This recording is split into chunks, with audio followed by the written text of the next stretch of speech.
কিছুর মাঝেই পাওয়া যায়। তুমি কর্ম করবে হাতে, তাই না? আর মুখে যদি হরিবল বলো, দেখবে তুমি এই কর্মের মাঝেই আমার ভগবানকে খুঁজে পাবে। তুমি সংসার করো, সংসারের মাঝে ডুবে থেকো না। ডুবো কোথায়? কৃষ্ণ নামের মাঝে। গৌর হরি যখন আমার সচি মাতাকে ছেড়ে সন্ন্যাস ধর্ম গ্রহণ করেছিল, সেদিন আমার গৌর হরি আমার সচি মাতাকে ডেকে ডেকে বলেছিল, মা গো, সংসার বলে অনেক কেঁদেছো, পুত্র বলে অনেক কেঁদেছো, কিন্তু পুত্র বলে আর কেঁদো না, কৃষ্ণ বলে কাঁদো না। কেননা পুত্র বলে কাঁদলে যে সংসারের সকল তুমি হারাবে, আর যদি কৃষ্ণ বলে কাঁদো, কৃষ্ণ বলে যদি কাঁদতে পারো, এই সংসারের সকল কিছু তুমি পাবে। বাবা, আমার কথাগুলো কি ভুল হচ্ছে? সংসার বলে আমরা যতই কাঁদি, সংসারের মাঝে কিছুই পাবো না, কিন্তু যদি কৃষ্ণ বলে আমার দুঃখটা নয়ন বাড়ি ধরাতে পারে, এই কৃষ্ণ নামের মাঝে আছে সর্বসুখ। একদিন ভগবান আমার দুটি নয়ন ধারা ছেড়ে দিয়ে কাঁদছে। নারদ মুনি প্রশ্ন করছে, ভগবান তুমি না অনাদি আদি, তুমি না অনন্তময়, তুমি না এই অনন্ত কোটি বিশ্বের দেবতা, তুমি না ভগবান, তাহলে বলো তুমি এমন ভাবে অঝোর ধারাই কেন কাঁদছো, বলতে পারো? ভগবান আবার বলছে, কেন কাঁদছি নারদ জানো? ওই জগতে জীবের দুর্দশা দেখে আমি কাঁদছি।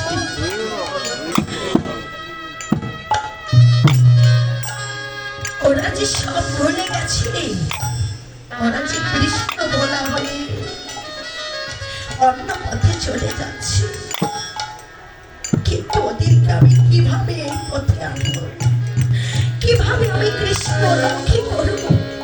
দাদা, আমি যে ওদের সৃষ্টি করেছি, ওদেরকে যে আমার ভাবতে হয়। সেদিন নারদ মুনি বলেছিল, ভগবান ওই অত্যাচারী, ওই বেঈমান, ওই পাপাচারী, কামাচারী, ধিচারী জীবের জন্য তুমি কাঁদছো, যে জীব তোমায় ভুলে গেছে, ওই অত্যাচারী বেঈমান জীবের জন্য তুমি কাঁদছো। ভগবান ওই অত্যাচারী জীবের জন্য যদি তুমি কাঁদতে পারো, তাহলে আমার জন্য তোমাকে কাঁদতে হবে কেন? ওরা তোমায় ভুলে গেছে, তবুও তুমি ওদের জন্য কাঁদছো, কিন্তু আমি নারদ কখনো তোমায় ভুলে যাই না। আমি সদা সর্বক্ষণ আমার এই বীণার গানে সদা সর্বক্ষণ তোমার নাম গুণগান গাই। এই বদনে সদা সর্বক্ষণ তোমার হরি নামে গুণগান আমি করি প্রভু গো। আর সেই কিনা তুমি আমার নামে না কেঁদে ওই কৃষ্ণ ভোলা জীবের জন্য কাঁদছো। নারদের বড় অহংকার বাবা, যে আমি সদা সর্বক্ষণ ভগবানের সাথে থাকি, ভগবানের নাম করি, আমার হতে আর কোনো বড় ভক্ত হতে পারে না। নারদের বড় অহংকার। ভগবান আমার ভাবলেন, ওরে নারদ, তোমার ভিতরে যে অহংকারে জন্ম হয়েছে, ওই অহংকারকে যে আমায় চূর্ণ করতে হবে। শোনো নারদ, শোনো নারদ, আমিও তোমার জন্য কাঁদব। তোমাকে একটি কাজ করতে হবে। কি কাজ জানো? নারদ, শোনো, মাত্র কয়েক ঘন্টার জন্য সেই কাজটি হচ্ছে একটি পাত্রের মাঝে তেল ঢেলে পাত্রটি পরিপূর্ণ করে ওই পাত্রটিকে হাতে করে এই সারা বৃন্দাবন ধাম তুমি ঘুরে আসবে।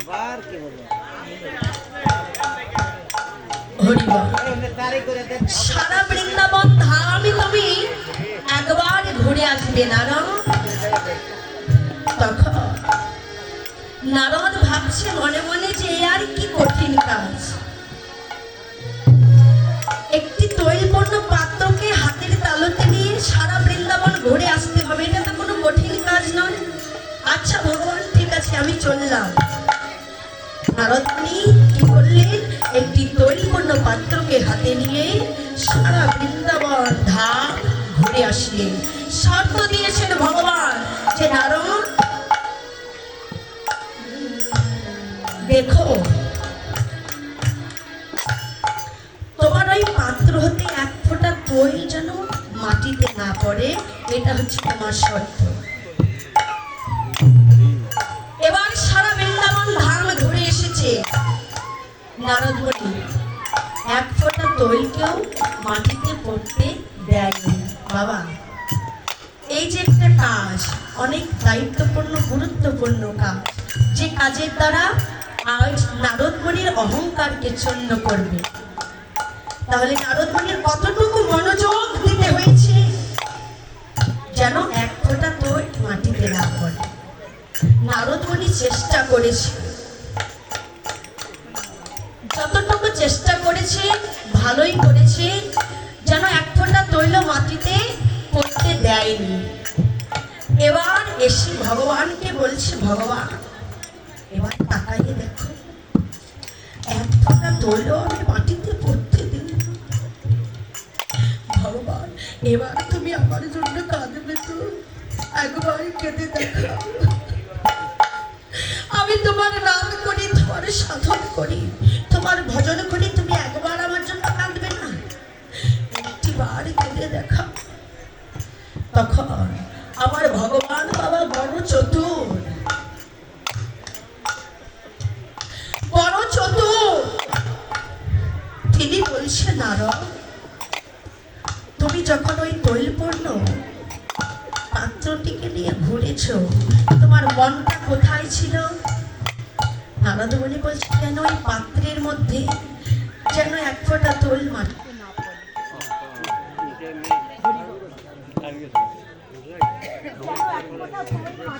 পড়ে। আমার মনটা ছিল তখন আমার ভগবান বলেছিল, নারদ তুমি যখন ওই বৃন্দাবন ধামে ঘুরেছো, কতবার তুমি এই হরি নামে ঘুরেছো, একবার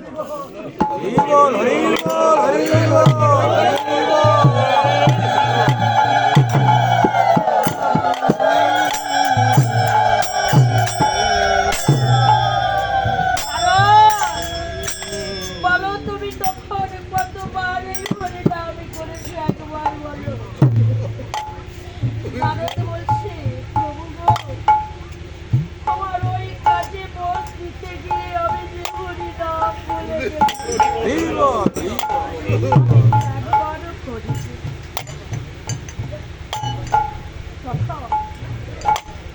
ভগবান আমার বলছে, নারদ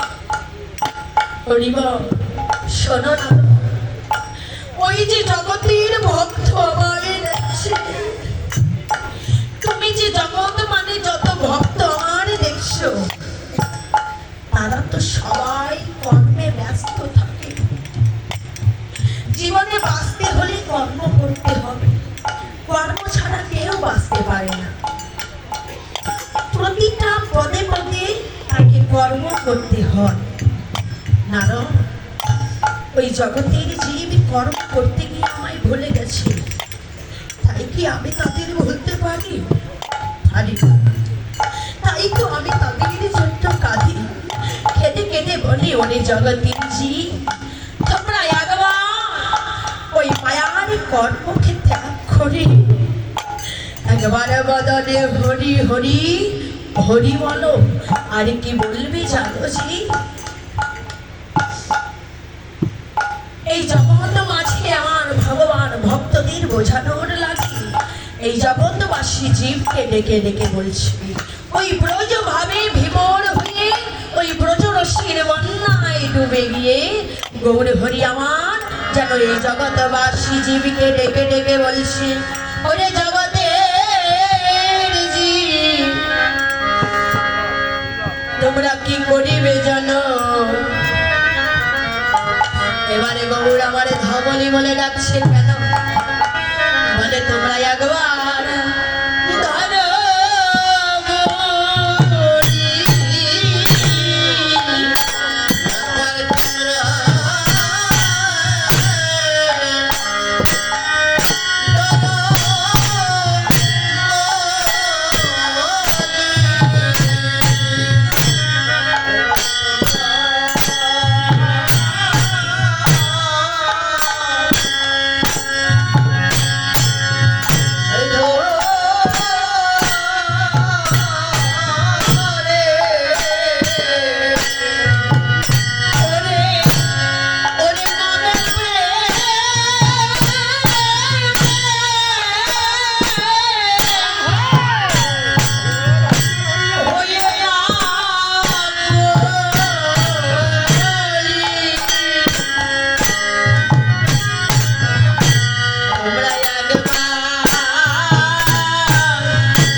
বলি। ধবলি শব্দে বুঝিয়েছি, ওরে জগতের জীব তোমরা একবার ধরো বলি।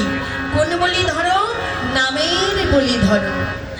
আর সামালে শব্দে বুঝিয়েছি কি, বলছে ওরে জগতের জীব তোমরা সামাল করো রে।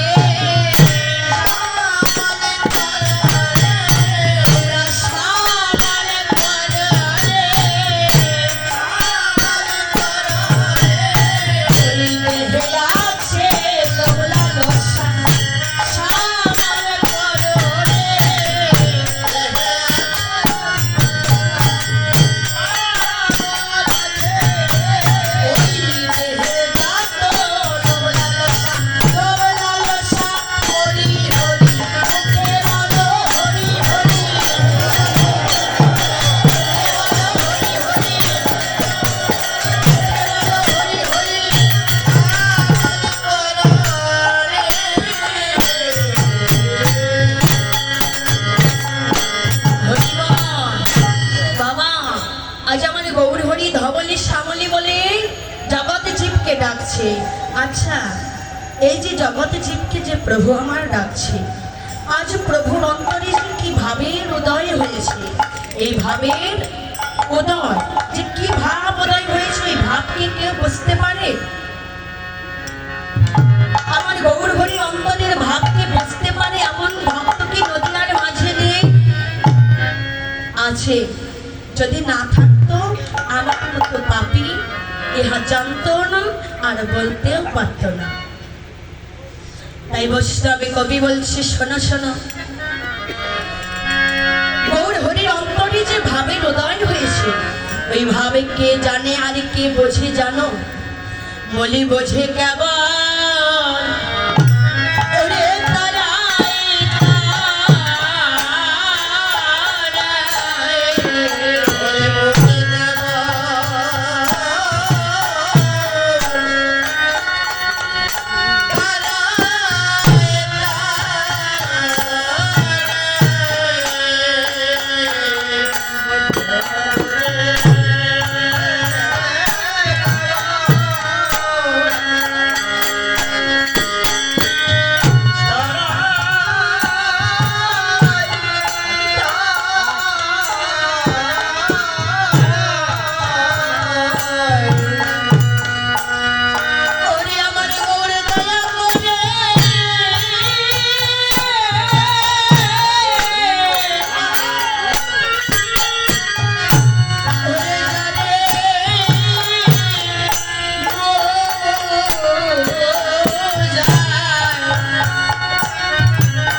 ওই ভাবের হৃদয়কে একমাত্র সেজনাই বুঝতে পারে।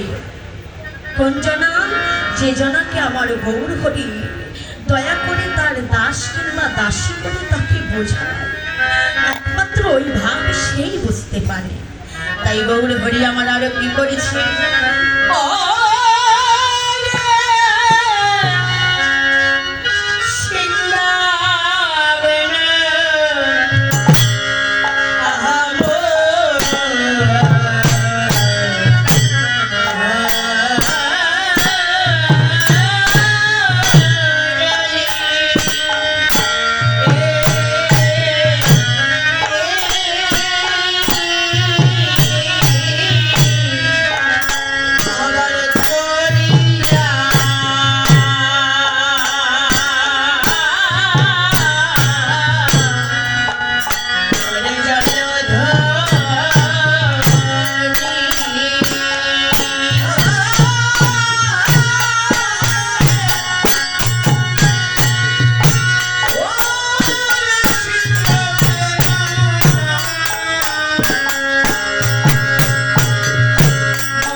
জয়ের ধ্বনি। প্রভু আমার কি করছে? সিংহাবেন মুরলীকে বাদন করছে, তাই বলছে পদের ভাষায়, তাই না? আচ্ছা,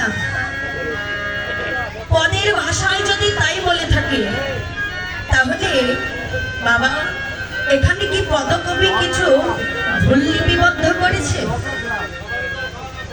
এই যে নদিয়ার মাঝে প্রভু আমার এসে সিংহাবেন বাজাচ্ছে, আমরা তো জানি সিংহাবেন ছিল সে বৃন্দাবনে। প্রভু আমার নদিয়ার মাঝে এসে সিংহাবেন কোথায় পেল? কেন বাজাচ্ছে? বলছো গো, শোনো, প্রভু আমার ওই ব্রজভাবে বিভোর হয়েছে, ওই ব্রজভাবে বিভোর হয়েছে। ভাবছি জগৎবাসী জীবকে কৃষ্ণ পথে ফিরিয়ে আনতে হবে, তাই কৃষ্ণ পথে ফিরিয়ে আনবে বলে ওই ব্রজভাবে বিভোর হয়ে প্রভু আমার এই সুললিত কণ্ঠকে সিংহাবেন বানিয়ে এই বদন দ্বারা সিংহাবেন বাজাচ্ছে। কেন? কেননা প্রভু আমার বললেন এই জগৎ জীবে ওই কঠিন হিয়াকে গলাতে হলে, কঠিন হৃদয়কে গলাতে হলে আমাকে যে তাদের কাছে যেতে হবে, তাদের বোঝাতে হবে। তাই প্রভু আমার এই জগৎ জীবকে বোঝানোর লাগি, শিক্ষা দেওয়ার লাগি প্রভু আমার নিজের নামে নিজেই জয়ধ্বনি করছে। বাবা কেন? আপনি আচরি ধর্মজীবীকে শেখানো যায়, আপনি না আচরি ধর্মজীবীকে কখনো শেখানো না যায়। যদি নিজে আচরণ করি, আমাকে দেখে আমার জগতে জীবী শিক্ষা পাবে, শিখতে পারবে। আর আমি যদি আচরণ না করি, আমার জগতের জীব আমায় দেখে শিখতে পারবে না। তাই প্রভু আমারে কি করলি? সিংহাবেন বাজাচ্ছি, আর বদনে হই হই বলছেন কেন? ও বাবা, হই হই বলছেন কেন? এই জগৎবাসী জীবীকে বলছে, ওরে জগতের জীব, তোরা কেউ যদি আমার হতে চাস, তাহলে একবার তোদের ওই বদনে হই হই বল, একবার হরি বল বল। কেননা আমাকে পেতে হলে এই জগতে টাকা পয়সার কোনো দরকার হয় না রে। আমাকে পেতে হলে এই জগতে ধন মান যশের কোনো দরকার হয় না। যদি কেউ একবার দুটি নয়ন ধারা ছেড়ে দিয়ে আমায় ডাকে, আমি আর থাকতে পারি না। তাই তোরা কি করবি জানিস? একবার বদন ভরে সবাই হই হই বল। কেননা ওরে জগতের জীব, তোরা তো জানিস না এই জগতে আমি তার হই।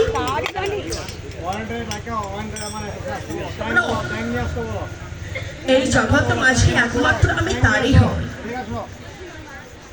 বলছে ওরে জগতের জীব, আমি তারই তো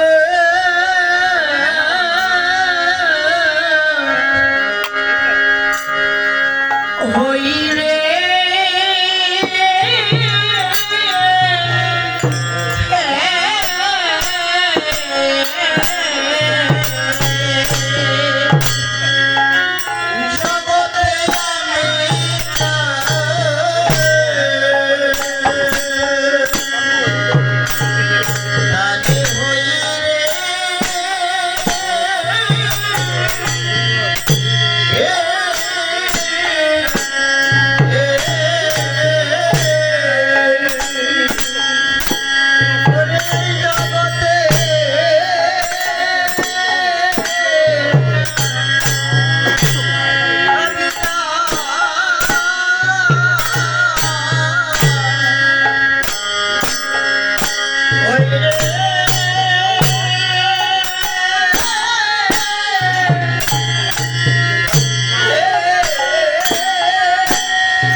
হরি আমার বললি এই জগতে যে জন হই হই বলে আমার হয়ে যায়, জন্ম জন্মান্তরের মতন আমি তার হয়ে যাই।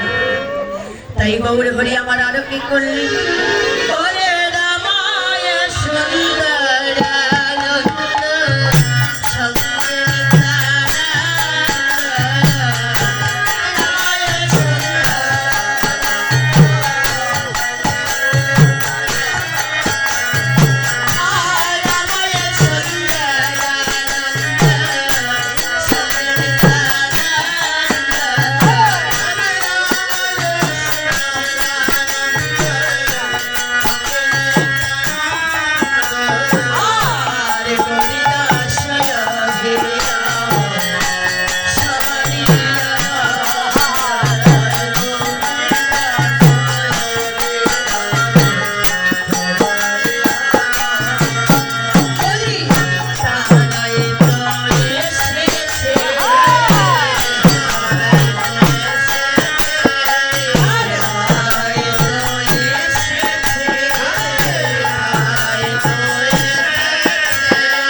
গৌরী দাস ধ্যান সবারই আনন্দ। জানো আমার গৌর হরিকে দর্শন করে তাদের আর আনন্দে ধরে না।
হরিধ্বনি আনন্দে বিভোর ভালো নদিয়া রমণী।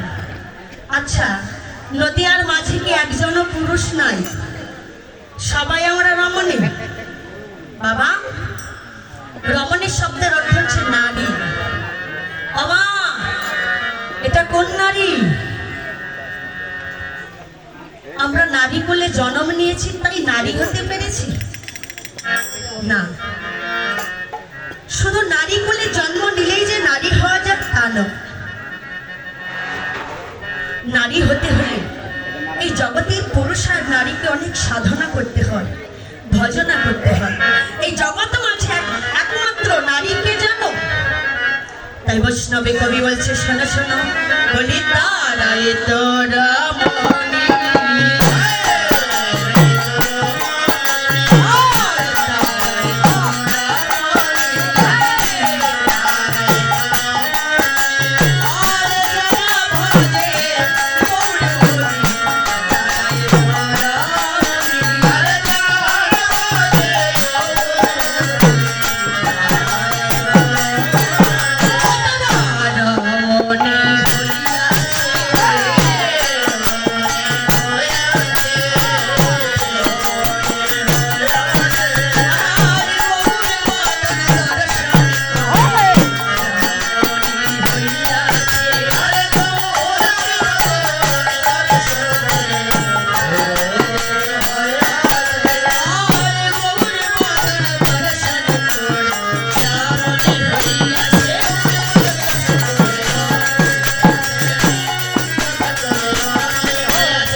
লীলাকে দর্শন করছে বাসুদেব ঘোষ।